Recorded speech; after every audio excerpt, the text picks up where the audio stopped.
Ce soir, je vais parler de la main de Dieu. Et nous trouvons cela dans Exode chapitre 9, le verset 3. C'est Moïse qui se présente devant Pharaon. Et lorsqu'il se présente devant Pharaon, la Bible dit, Moïse est en train de dire ceci à Pharaon, « Laisse aller mon peuple ». Mais la Bible déclare que Pharaon a résisté à ce que Dieu l'avait ordonné. Alors Dieu envoie Moïse pour aller dire à Pharaon que s'il ne laisse pas partir mon peuple, la main de l'Éternel sera sur le pays, la main de l'Éternel sera sur les troupeaux, la main de l'Éternel sera sur lui et sur sa maison, et il y aura la mort partout. C'est pour la première fois dans la Bible qu'on a utilisé l'expression « la main de l'Éternel ». Et beaucoup de gens, lorsqu'ils entendent parler de la main de l'Éternel, ils s'imaginent que Dieu, c'est un homme qui est assis sur une chaise et qui va étendre sa main pour qu'il y ait des effets. Mais lorsque nous lisons la Bible et lorsque nous sommes lecteurs des Écritures, nous comprenons que lorsque Dieu utilise l'expression « la main de l'Éternel » ou bien lorsque la Bible utilise l'expression « la main de l'Éternel », c'est une expression anthropomorphique, c'est-à-dire que Dieu se sert de l'image de l'homme pour exprimer ses actions. Bien-aimés dans le Seigneur, beaucoup de gens n'arrivent pas à vivre la main de l'Éternel dans leur vie parce que dès le départ, ils ne savent pas ce que signifie la main de l'Éternel. Et lorsqu'on leur parle de la main de l'Éternel, beaucoup de gens dans leur pensée et dans leur profond être, ils s'imaginent que Dieu c'est une personne et cette personne-là c'est un humain assis sur sa chaise et qui étend sa main pour pouvoir manifester certaines choses. Mais la Bible ne nous dit pas cela. Dieu, il est un être spirituel qui n'a ni début ni fin. Personne ne peut le contenir. Dieu est tellement immense. Mais dans sa grandeur, l'homme ne peut pas le comprendre. Et l'homme ne peut pas comprendre ses actions. Alors, qu'est-ce que Dieu a fait? Dieu a mis la Bible et dans cette Bible, Dieu s'est référé comme étant un homme dans ses actions pour que nous puissions les comprendre. De la même façon, lorsque vous lisez Psaume chapitre 116, le verset 2, la Bible dit « Car il penche son oreille vers moi, je l'invoquerai toute ma vie. » Là, c'est David qui est en train de parler. David est en train de dire que Dieu penche son oreille vers lui pour pouvoir l'écouter et il continuera à l'invoquer. Et lorsque vous n'êtes pas lecteur de la Bible, lorsque vous n'êtes pas quelqu'un qui étudie la Bible en profondeur, vous allez croire que Dieu c'est un humain qui est assis sur son trône et qui penche son oreille d'un côté pour pouvoir écouter les hommes quand les hommes sont en train de l'invoquer. Mais en réalité, lorsque vous entrez en profondeur, David voulait juste faire comprendre aux gens que Dieu, il a une action qui peut permettre à ce qu'ils puissent écouter attentivement toute personne qui l'invoque ou bien toute personne qui l'appelle. C'est dans ce sens-là quand la Bible dit que Dieu descend vers les hommes. Cela ne veut pas dire que Dieu c'est un humain qui prend un corps et qui descend vers les hommes. Quand il dit « j'ai entendu vos cris, j'ai entendu vos pleurs, je vous ai vu », Dieu utilise ces expressions-là pour que nous puissions les comprendre, nous les humains. Parce que dans la façon dont Dieu a créé l'homme, l'homme ne peut pas comprendre les choses qui n'ont pas de référence. Alors, pour que Dieu puisse nous faire comprendre certaines choses, il s'est référé à l'homme pour parler à l'homme.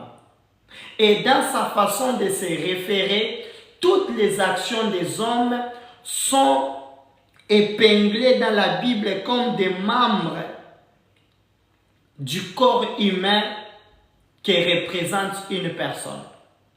Et parmi les membres du corps humain, ce soir, nous parlons de la main. Mais pas de la main de l'homme, mais de la main de Dieu. Cela ne veut pas dire que Dieu a une main comme un homme. Dieu, c'est un esprit. Dieu, c'est un être spirituel qui n'a ni commencement, qui n'a ni fin. Personne ne peut le comprendre. Personne ne peut le voir. Personne ne peut le cerner. Mais s'il reste dans cet état-là de mystère, l'homme ne pourra pas le comprendre. L'homme ne pourra pas bien l'adorer. L'homme ne pourra pas bien s'approcher de lui. Et l'homme ne pourra pas bien le prier. C'est dans ce sens-là qu'il a accepté de se référer à nous par rapport à ce que nous sommes. Vous allez voir, lorsque vous allez chez les mathématiciens ou bien les gens qui ont fait la polytechnique, vous allez voir, il y a certains exercices. Pour que ces exercices-là soient résolus, on doit mettre cela dans des bases ou bien dans des repères. Et quand ces exercices-là sont dans des repères bien déterminés, on pourra résoudre ces exercices-là. Or, si vous sortez ces exercices ou bien ces problèmes hors des repères, il sera difficile de résoudre ces problèmes-là. Dieu aussi, pour que nous puissions les comprendre, pour que nous puissions nous approcher vers lui, pour que nous puissions les prier, pour que nous puissions marcher avec lui, Dieu s'est mis dans notre repère humain. Et dans ces repères-là humaines, Dieu a défini toute action par certains membres qui représentent l'homme. Et parmi ces actions-là, nous voyons l'action de la main de Dieu. Alors, selon la Bible, c'est quoi la main de Dieu? La main de Dieu, lorsque vous lisez l'histoire dans Exode chapitre 9, le verset 3, Dieu est en train de dire ceci par Moïse: si tu ne laisses pas aller mon peuple, je vais étendre ma main et ma puissance va te forcer à les laisser partir. Et par cette observation ou bien par cette étude approfondie de ces versets, nous allons dire que la main de Dieu, c'est la manifestation ou l'action de la puissance de Dieu sur la terre ou bien dans la vie d'une personne. C'est l'action et la manifestation de la main de Dieu dans la vie d'une personne sur cette terre ou bien dans une situation bien déterminée afin d'y apporter la solution pour sa gloire. Alors, lorsque Dieu est en train de dire « je vais étendre ma main », Dieu est en train de faire comprendre aux gens que je vais mettre ma puissance en action pour trouver la solution à ton problème. Lorsque Dieu est en train de dire « je vais étendre ma main », Dieu est en train de faire comprendre aux gens que là où tu es, ma puissance peut entrer en action et te sortir de la situation dans laquelle tu te retrouves. C'est ce que ça veut dire la main puissante de Dieu. C'est l'action de la puissance de Dieu. Ou bien la manifestation de la puissance de Dieu, mais avec un but bien déterminé. Et ce but-là est pour manifester la gloire du Seigneur. Vous devez savoir, bien-aimés dans le Seigneur, lorsque vous lisez les livres de Genèse, la Bible déclare que l'homme a péché.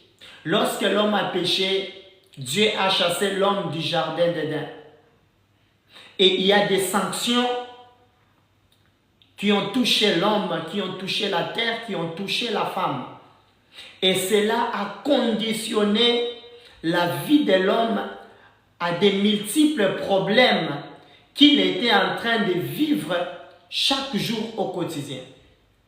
Des fois, des problèmes que l'homme vivait étaient supérieurs par rapport à toutes ces capacités humaines que Dieu lui avait accordées. Alors l'homme avait besoin d'une intervention supérieure dans sa vie.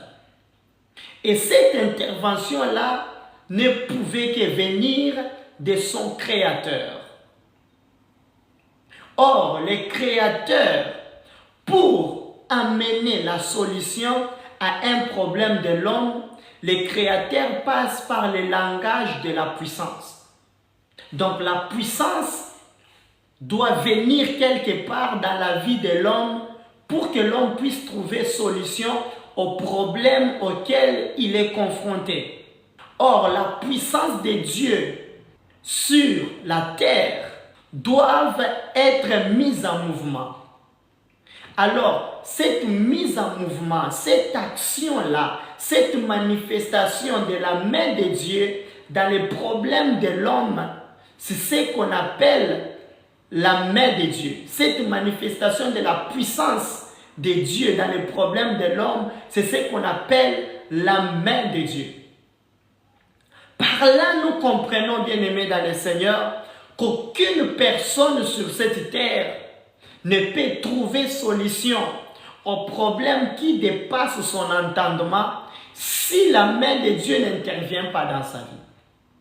Et ce soir, ma prière est que là où tu es, Dieu puisse faire intervenir réellement la main de Dieu dans ta vie et qu'il puisse donner solution à ton problème pour la gloire de son nom. Et vous devez savoir que la volonté de Dieu a toujours été de manifester sa puissance dans la vie de chaque personne. Et Jésus est venu pour ça. Quand il dit « je suis le chemin », Jésus est le chemin par lequel cette puissance-là peut passer pour pouvoir se manifester. Bien-aimé dans le Seigneur, tel que tu es là, tu es en train de vivre certaines choses juste parce qu'il te manque la puissance de Dieu. Écoutez, c'est par la puissance de la parole de Dieu que toute chose a été créée. Il n'y a rien qui a été créé sans la puissance de Dieu. Les anges ont été créés par la puissance de Dieu. La terre a été créée par la puissance de Dieu. L'homme a été créé par la puissance de Dieu. Et si l'homme doit vaincre ou bien avancer, obtenir la victoire face aux combats, aux problèmes, aux situations compliquées qui arrivent chaque jour dans sa vie, cette personne-là doit recourir à la puissance du Seigneur. Et malheureusement, bien-aimés dans le Seigneur, beaucoup de gens ne comprennent pas la signification de la puissance de Dieu. C'est pour cela que la puissance de Dieu ne se manifeste pas dans leur vie. Si tu es un enfant de Dieu, chaque jour quand tu pries, tu t'imagines que Dieu, c'est une personne assise sur son trône. Quand tu es en train de prier, il va étendre la main sur toi pour pouvoir donner solution à ton problème. Après avoir étendu ta main sur toi, il va aller étendre ta main chez les voisins. Après avoir étendu la main chez les voisins, il va aller dans un autre continent. Si tu conçois Dieu de cette façon-là, la puissance de la main de Dieu ne sera jamais ton partage. Dieu est immense. Dieu est infiniment grand. Dieu est infiniment puissant. Et il est capable de manifester cette puissance-là chez chacune des personnes. Mais c'est à vous de comprendre c'est quoi la signification véritable de la main de Dieu. Alors, bien-aimés dans le Seigneur, vous devez savoir ceci, que lorsque Dieu décide d'étendre sa main, ou bien de manifester sa puissance dans l'humanité, cela produit des résultats. Cela produit des résultats. Et ces résultats peuvent être des actions positives, tout comme des actions négatives. La main de Dieu peut apporter sur cette terre des actions positives, tout comme des actions négatives. Des actions positives, c'est quoi? Des actions positives, ce sont des bienfaits que Dieu met en action pour manifester sa bonté envers sa création ou bien envers ses créatures. Donc Dieu, pour manifester sa bonté, pour manifester ses bienfaits, Dieu étend sa main, ou bien Dieu met en œuvre la manifestation de la puissance. Et quand la manifestation de la puissance est en œuvre, cette manifestation de la puissance fait éclater la gloire de Dieu dans la vie d'une personne, mais d'une manière positive. Mais aussi, Dieu peut manifester la puissance de sa main d'une manière négative. D'une manière négative, c'est lorsque Dieu veut manifester la sévérité. Lorsque Dieu veut être sévère à l'humanité. Lorsque Dieu veut être sévère à la création. Lorsque Dieu veut être sévère envers les créatures qu'il a créées, Dieu peut étendre ou bien Dieu peut manifester sa main de cette façon-là. Mais toujours dans le but de manifester sa gloire. Parce que vous devez savoir ceci. Dans le domaine de la manifestation de la main de Dieu, ou bien dans le domaine de la manifestation de la puissance, Dieu ne fait rien sans pour que la gloire de Dieu soit manifeste. Tout ce que Dieu fait dans le monde, ça a pour but final de manifester sa gloire.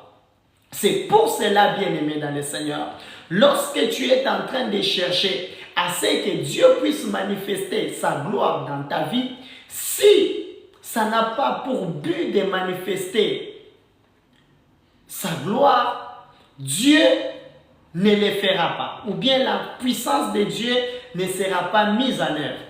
C'est pour cela Jacques est en train de dire, vous priez, mais vous ne recevez pas parce que vous demandez mal, dans le but de satisfaire vos désirs.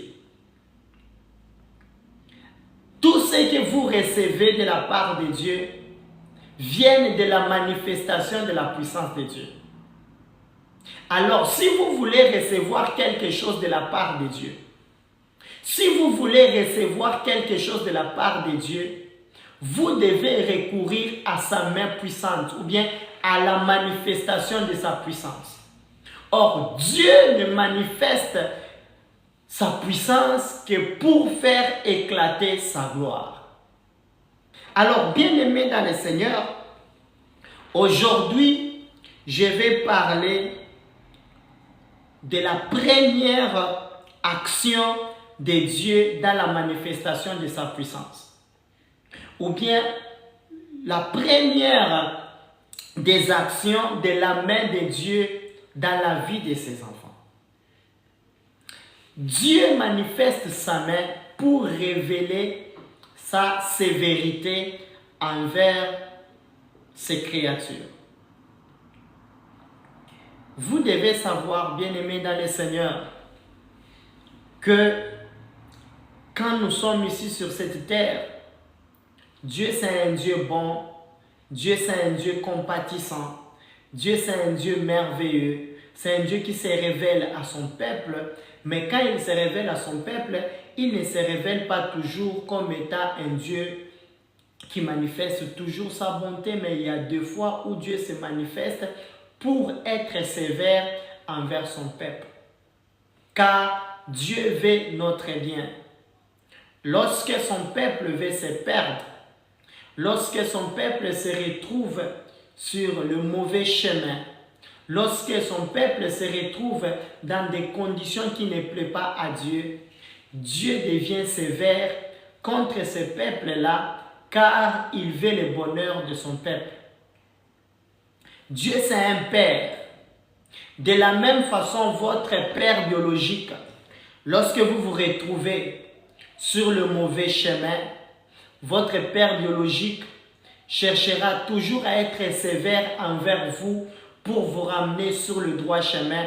Votre père va manifester son autorité. Il va manifester son droit parental.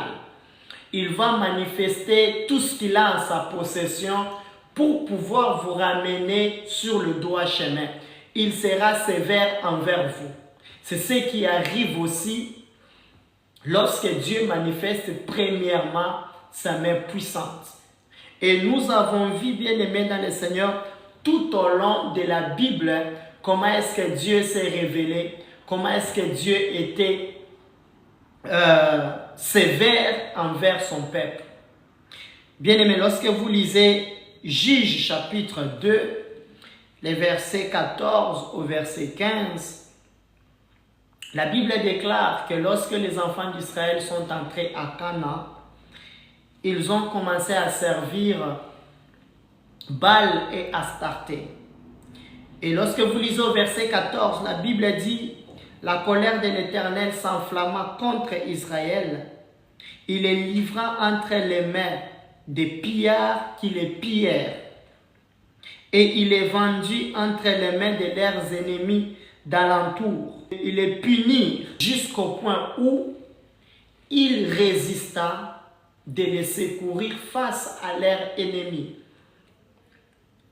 Mais vous allez vous dire ou bien poser la question, pourquoi est-ce que Dieu peut juste se lever un bon matin, prendre son peuple pour qui il s'est battu depuis l'Égypte, les amener à Canaan, mais arrivé à Canaan, la Bible dit que Dieu a commencé par les livrer entre les mains de l'ennemi.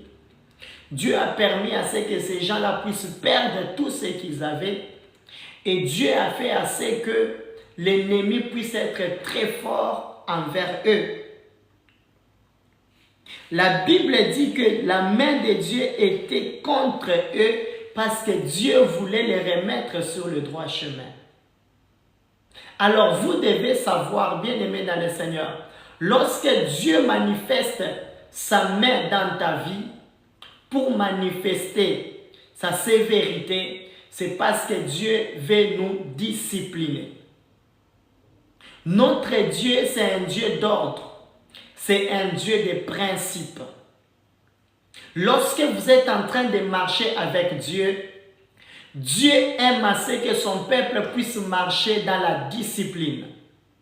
Dieu veut assez que son peuple puisse marcher dans sa vision, dans sa volonté et dans sa parole. Lorsque Jésus devait partir, la Bible dit qu'il a appelé les disciples et il leur a dit, allez partout dans le monde et faites de toutes les nations mes disciples. Lorsque Jésus a utilisé le mot disciple, il voulait dire aux apôtres, partez dans le monde. Faites de toute personne des hommes capables de marcher dans ma volonté, dans ma vision, d'une manière disciplinée. Et bien aimé dans le Seigneur, lorsque vous êtes enfant de Dieu, Dieu cherchera toujours à ce que vous puissiez marcher de cette façon-là, de cette manière-là. Mais aujourd'hui, qu'est-ce que nous voyons? Nous voyons des gens qui veulent devenir enfants de Dieu tout en restant indisciplinés. Il y a des gens qui veulent devenir enfants de Dieu, mais qui ne veulent pas forcément suivre la volonté de Dieu, obéir à ce que la parole de Dieu dit. Quand les enfants d'Israël sont arrivés à Canaan, Dieu a parlé par Moïse, Dieu a parlé par Josué. Il y a des choses que Dieu leur a dit. Il y a des choses que ces gens-là devaient faire. Et quand ils étaient en train de faire ces choses-là, Dieu était favorable envers eux. Tout ce que Dieu les demandait, c'est que ces gens-là devaient être disciplinés envers la volonté de Dieu, disciplinés envers la vision de Dieu, disciplinés envers tout ce que Dieu leur a dit. Alors, bien-aimés dans le Seigneur, lorsque les gens sont indisciplinés et qu'ils vont vers Dieu pour chercher la main de Dieu, au lieu que Dieu puisse manifester sa puissance par sa main pour leur donner de la bonté, Dieu va manifester sa puissance pour les discipliner. C'est pour cela, bien-aimés dans le Seigneur, vous devez savoir ceci. Lorsque vous vous retrouvez dans un problème, vous vous retrouvez dans un problème bien déterminé, la première des choses à faire, ce n'est pas d'abord de chercher les diables partout. Ce n'est pas d'abord de voir l'ennemi partout. Ce n'est pas d'abord de voir les démons partout. Mais la première des choses à faire, c'est de chercher à savoir si vous êtes discipliné par rapport à ce que Dieu a dit sur votre vie, par rapport à ce que Dieu attend de vous, par rapport à ce que Dieu veut de vous. Les enfants de Dieu, lorsqu'ils sont arrivés à Canaan, ils ont constaté qu'il y a eu des ennemis qui sont venus les piller. On a pillé toutes les richesses. Et ils étaient en train de se poser la question, qu'est-ce qui fait assez qu'on puisse nous piller? Nous sommes à Canaan, nous sommes dans la terre promise. C'est que Dieu nous a promis. On a vu, on a palpé, on est dedans. Mais pourquoi est-ce qu'on doit vivre le contraire de ce que Dieu nous avait demandé? Ça ne s'est pas arrêté là-bas. La Bible dit que les ennemis sont venus vers eux et les ennemis leur ont infligé beaucoup de défaites et de désolations. Et au-delà de tout ça, ils ont essayé de se battre. Ils ont essayé d'invoquer Dieu dans leur combat. Mais la Bible dit que Dieu les a résistés. Est-ce que c'était, le problème c'était d'abord les ennemis qui étaient venus? Le problème, est-ce que c'était les combats qu'ils ont rencontrés sur leur chemin? Est-ce que le problème c'était les pillages qu'ils étaient en train de vivre? Le problème, ce n'était pas ça d'abord. Ces choses-là, c'était des conséquences de quelque chose qu'eux, ils avaient fait. Et qu'est-ce qu'ils ont fait? Ils sont partis à l'encontre de ce que Dieu leur avait dit. À l'encontre de ce que Dieu leur avait demandé. Bien-aimés dans le Seigneur, beaucoup de gens aujourd'hui dans l'église vivent certains problèmes. Ce n'est pas parce que l'ennemi est plus fort. Ce n'est pas parce que les démons sont nombreux. Ce n'est pas parce que les sorciers de ta famille sont capables de te détruire. Mais c'est parce que toi, tu n'as pas été dans la volonté de Dieu. Il ne suffit pas d'accepter Jésus dans ta vie pour entrer dans sa destinée. Jésus n'a jamais dit « Allez partout dans le monde, faites en sorte que tout le monde puisse m'accepter. » Mais Jésus a dit « Partez dans le monde, faites de toutes les nations mes disciples. » Donc ça veut dire que les gens puissent d'abord m'accepter et qu'ils puissent suivre ma volonté. Et lui-même, il est en train de dire, son Fils de Dieu, ceux qui sont conduits par l'Esprit de Dieu. Je voulais que tu puisses examiner un peu ta vie. Pose-toi cette question. Regarde ta vie, regarde ta situation. Toutes ces choses que tu es en train de vivre, tu les vis parce que les sorciers de ta famille sont forts? Est-ce que tu les vis parce que le combat spirituel est intense sur ta vie? Ou bien tu les vis parce que quelque part tu es indiscipliné par rapport à Dieu? Tu es un enfant de Dieu, mais tu te conformes encore aux choses du monde. Tu es un enfant de Dieu, tu vis encore selon ta propre volonté. Moi, j'ai entendu, j'ai vu des gens dans l'église, ils sont venus au Seigneur et ils ont dit, nous avons accepté Jésus, mais nous allons vivre selon nos propres manières. Et avec le temps, ils ont vu des histoires compliquées dans leur vie. Avec le temps, j'ai vu même certaines personnes dire, rien n'a changé dans ma vie. Tout est comme lorsque j'étais païen. Et je leur ai posé la question, comment est-ce que vous menez votre vie? Comment est votre façon de marcher? Est-ce que vous obéissez à tout ce que Dieu vous a dit de faire? Écoutez, bien-aimés dans le Seigneur, 1 Pierre chapitre 5, les versets 6 au verset 7, Pierre est en train de dire, humiliez-vous sous la main puissante de Dieu, afin qu'il vous élève au moment convenable. Déchargez-vous sur lui vos soucis, car il prendra soin de vous. Bien-aimés dans le Seigneur, la main de Dieu est puissante pour vous secourir.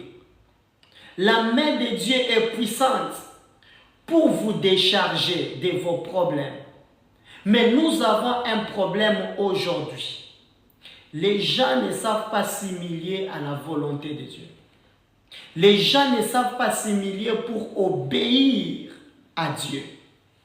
Les gens ne savent pas s'humilier pour suivre la volonté parfaite de Dieu. Là où Dieu a dit de ne pas mentir, il ne faut pas mentir. Là où Dieu a dit de ne pas voler, il ne faut pas voler. Là où Dieu a dit de ne pas commettre l'impudicité ou bien l'adultère, il ne faut pas le faire. Toute personne qui se rébelle à ce que Dieu est en train de vouloir pour sa vie, ces gens-là ne vivront pas l'élévation qui vient de la main de Dieu. Les gens vivront le contraire de ce que Dieu avait prévu pour eux. Il y a beaucoup de gens qui sont indisciplinés, qui font le bras de fer entre Dieu et eux. C'est pour cela que Dieu n'arrive pas à les relever. Tu veux vivre l'élévation. Tu veux que Dieu te décharge de tes soucis, de tes problèmes, des situations compliquées. Tu dois accepter de t'humilier sous la main puissante de Dieu. La première des choses pour pouvoir s'humilier sous la main puissante de Dieu, c'est d'accepter Jésus comme Seigneur et Sauveur dans ta vie. Il y a beaucoup de gens qui sont à l'église, qui cherchent à ce que Dieu puisse les bénir, qui cherchent à ce que Dieu puisse être avec eux, qui cherchent à ce que la main puissante de Dieu soit sur eux, mais ils n'ont jamais accepté Jésus dans leur vie. C'est difficile que Jésus puisse faire quelque chose pour toi si tu n'acceptes pas de lui donner ta vie. Parce que la première volonté parfaite de Dieu, c'est de sauver d'abord ta vie avant de te donner tout ce que tu cherches. Et la deuxième des choses, bien aimées dans le Seigneur, c'est d'accepter de marcher selon la volonté de la parole de Dieu. C'est comme ça que tu sortiras sous les sanctions qui est sur ta vie. Les effets disciplinaires de la main de Dieu, comme je les appelle. Donc, beaucoup de gens se battent avec Dieu pour rien. Ne te bats pas avec Dieu. Pierre dit, humilie-toi seulement sous la main puissante de Dieu et il t'élèvera. Et il va te décharger de toutes tes souffrances, de tous tes problèmes, de tout ce que tu as comme situation compliquée. Bien-aimés dans le Seigneur, pourquoi est-ce que Dieu nous discipline?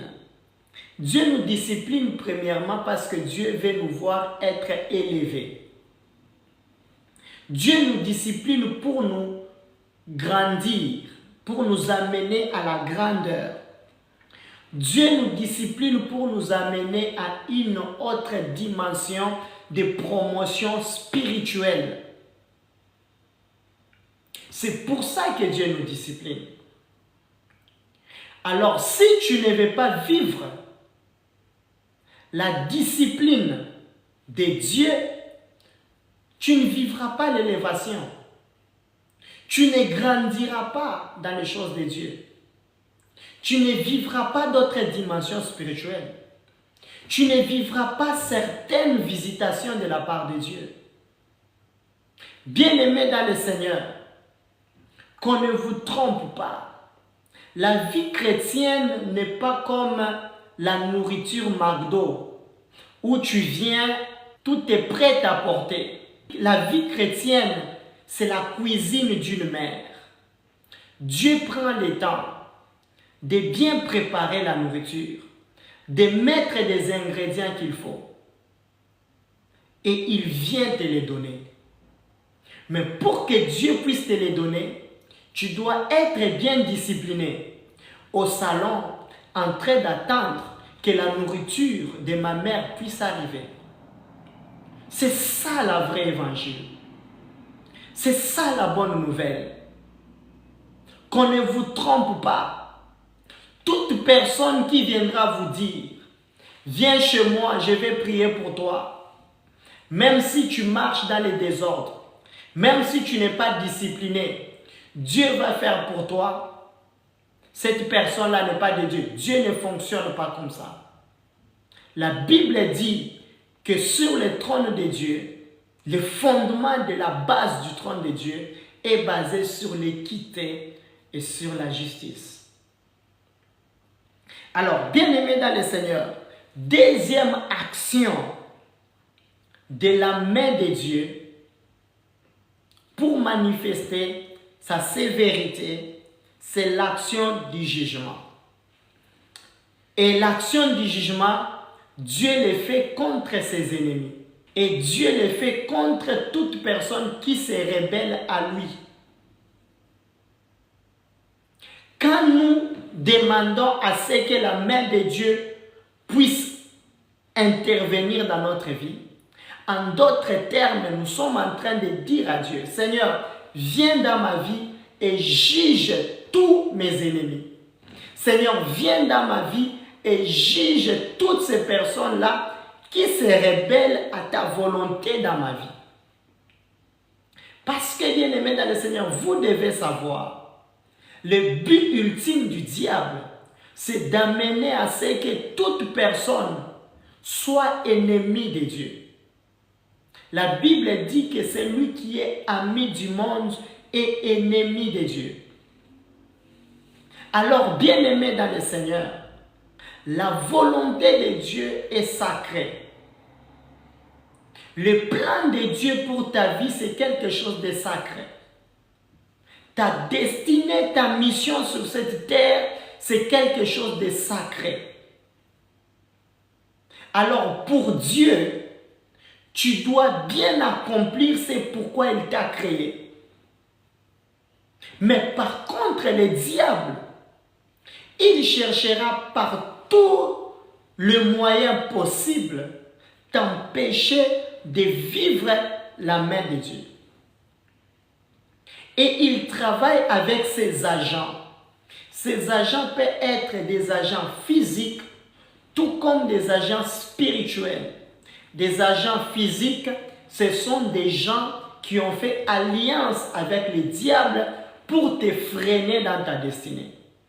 Et des agents spirituels, ce sont des démons que le diable utilise pour te freiner dans ta destinée.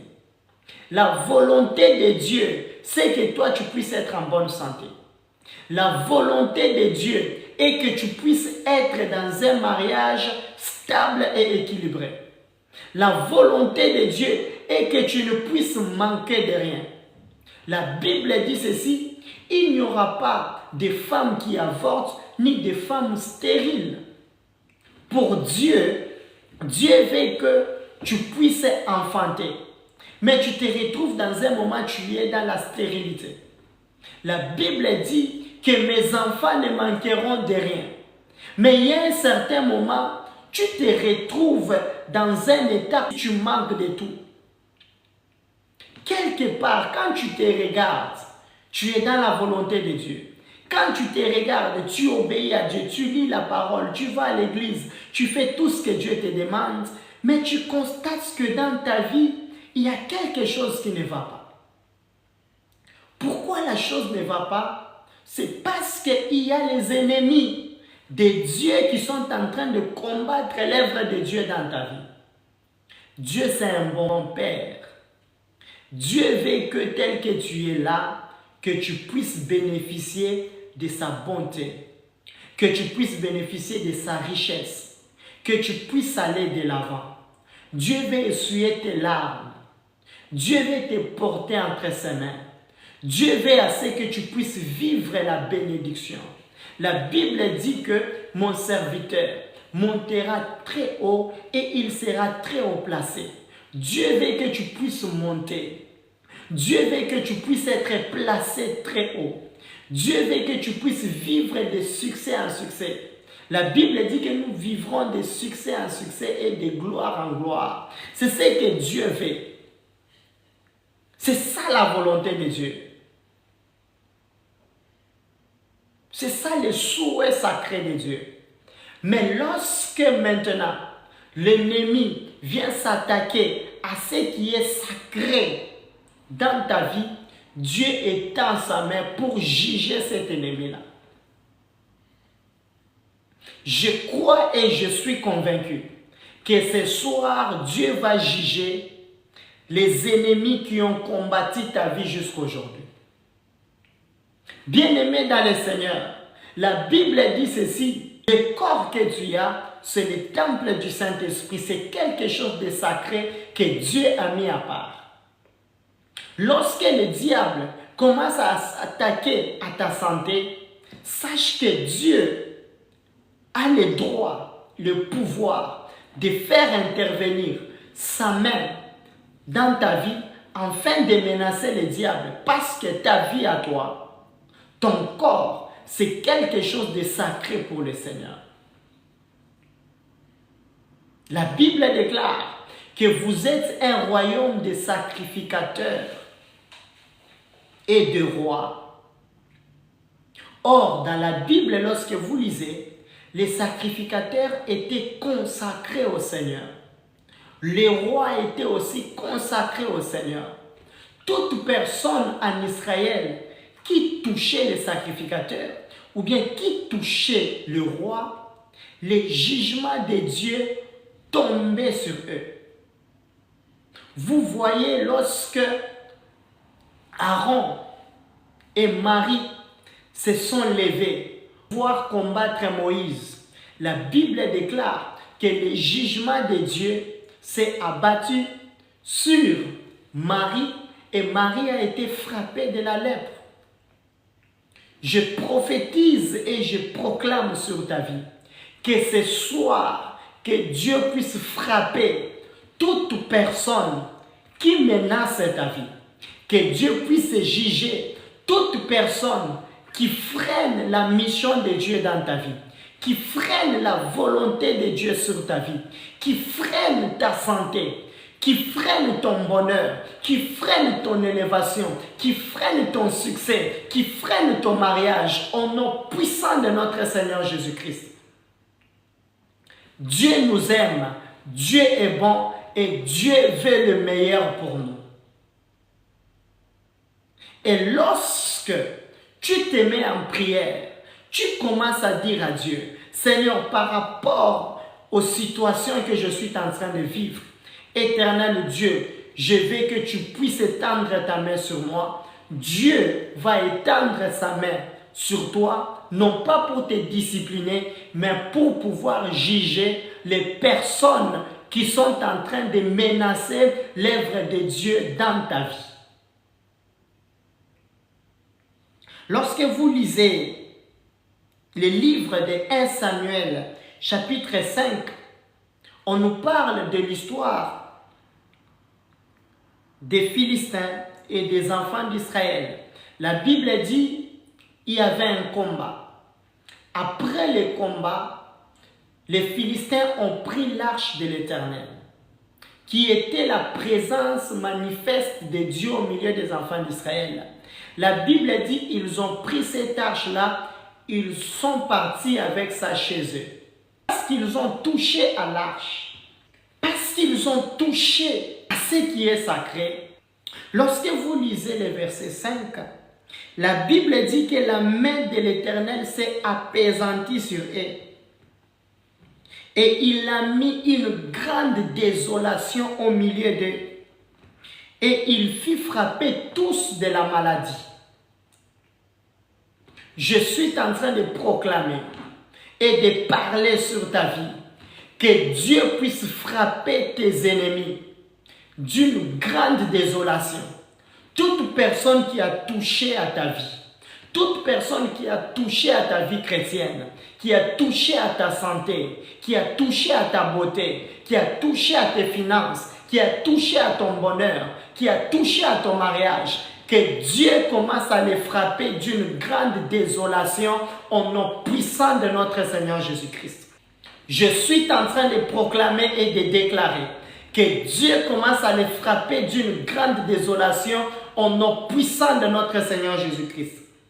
Que le jugement de Dieu soit sur toute personne, sur tout esprit qui menace ta vie, qui dérange ta vie au nom puissant de Jésus-Christ. Et la Bible déclare au verset 11 que Dieu les a frappés, erreurs mortelles. Ils sont tombés et ils sont morts. Écoute-moi, bien-aimé dans le Seigneur. Peut-être que tu t'es retrouvé dans un état où tu étais faible. Peut-être que tu t'es retrouvé dans un état où l'ennemi avait de l'avance sur toi. Peut-être que tu t'es retrouvé dans un état où tu étais au plus bas de ta foi. Et l'ennemi a profité de cela. Le fait que l'ennemi a profité pour te toucher, cela ne lui donne pas le droit de te faire du mal. Cela ne lui donne pas le droit de combattre la bénédiction de Dieu dans ta vie. Cela ne lui donne pas le droit de toucher à ce qui est sacré dans ta vie. Car l'ennemi a des limites qu'il ne peut pas dépasser. Je proclame et je prophétise. Tout combat qui a dépassé les limites dans ta vie, que le jugement de Dieu soit sur ces combats-là au nom de Jésus. Toute attaque qui a dépassé les limites dans ta vie, que le jugement de Dieu soit sur ces attaques-là au nom puissant de Jésus-Christ. Toute personne qui s'est attaquée à toi, qui a troublé ta vie, que le jugement de Dieu soit sur lui au nom puissant de Jésus-Christ. La Bible me dit ceci, lorsque le diable devait attaquer Job, Dieu a dit, tu peux toucher à tout, mais ne touche pas à son âme. Avant, Dieu avait dit au diable, tu peux toucher à tout, mais ne touche pas à sa santé. Et après, Dieu a parlé de son âme. Donc, bien-aimé dans le Seigneur, il y a des choses importantes aux yeux de Dieu qui sont dans ta vie, auxquelles Dieu ne permettra jamais que l'ennemi puisse toucher. Et si l'ennemi s'hasarde à toucher, Dieu frappera ces ennemis-là des jugements. La Bible dit que l'homme quittera son père et sa mère s'attachera à sa femme. Alors, si tu es une femme ou bien tu es un homme, l'âge de quitter tes parents est déjà arrivé, mais il y a des sorciers, il y a des combats qui t'empêchent à ce que tu puisses quitter. Ça veut dire que le diable est allé au-delà de ce que Dieu avait déjà prévu pour toi. Alors si tu te mets en prière pour prier, la main de Dieu va se manifester et pour pouvoir juger toutes les personnes qui combattent ton mariage. La Bible dit qu'un enfant de Dieu ne peut pas manquer du pain. Quand on parle du pain, c'est-à-dire un enfant de Dieu ne peut pas manquer le nécessaire. Tu ne peux pas manquer un endroit pour dormir.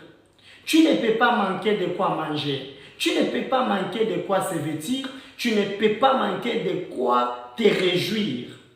Mais si l'ennemi arrive jusqu'au point de t'empêcher d'avoir de la nourriture, de t'empêcher d'avoir de quoi se vêtir, de t'empêcher d'avoir de quoi profiter de ton bonheur, il t'empêche de quoi se nourrir ou bien d'où rester, ça veut dire qu'il est allé au-delà, que Dieu puisse faire intervenir sa puissance, sa main manifeste, pour que Dieu puisse juger les ennemis de nos vies.